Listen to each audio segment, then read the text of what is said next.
killer cactus. On February 4th, 1982, a man named David Grundman and his roommate James Suchochi drove into the Arizona desert near Lake Pleasant. They brought guns, lots of guns. Their plan was simple: shoot saguaro cacti for fun. Cactus plugging, they called it.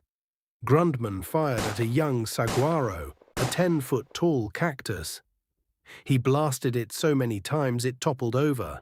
He smiled at his roommate and said, "That was easy." Then he spotted a bigger target, a massive saguaro, 27 feet tall, nearly 100 years old, protected by law. But Grundman didn't care. He walked right up to it. Maybe 10 feet away, point-blank range, he raised his 16-gauge shotgun and fired. The blast was violent, loud. The cactus shook.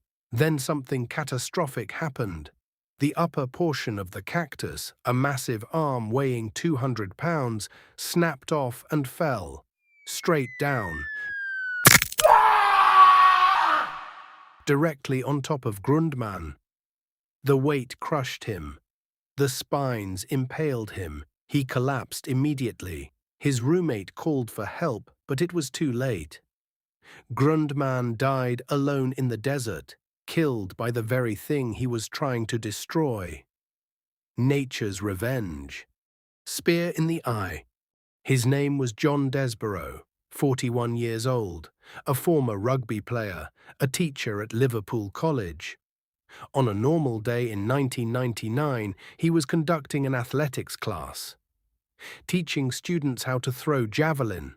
He was demonstrating the technique when something went wrong. He slipped. His foot caught the ground. He lost his balance and fell backward, directly onto a javelin he was holding. The blunt end of the shaft pierced his eye. It didn't stop there.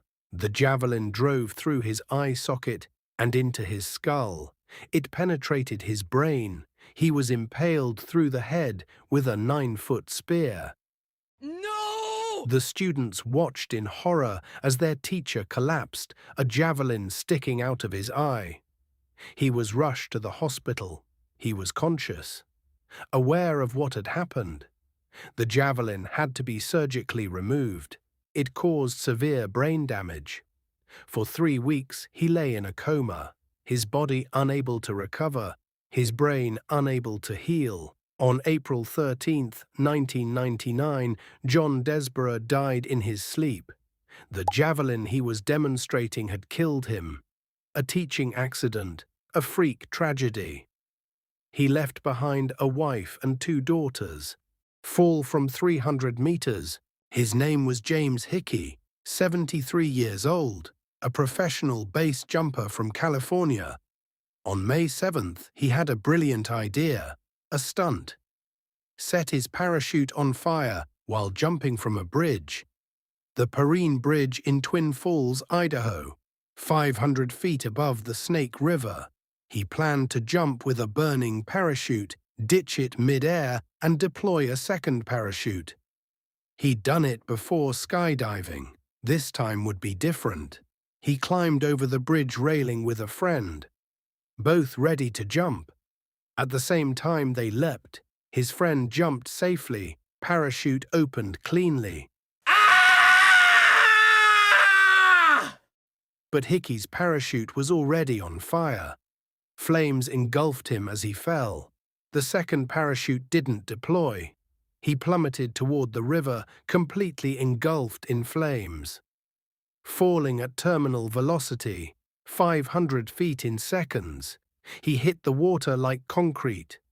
Rescue boats recovered his burning body from the river. By the time they pulled him out, he was dead. James Hickey, a 73-year-old thrill-seeker, died attempting a stunt that had looked so cool in skydiving videos. Base jumping from a bridge with a burning parachute. His last jump,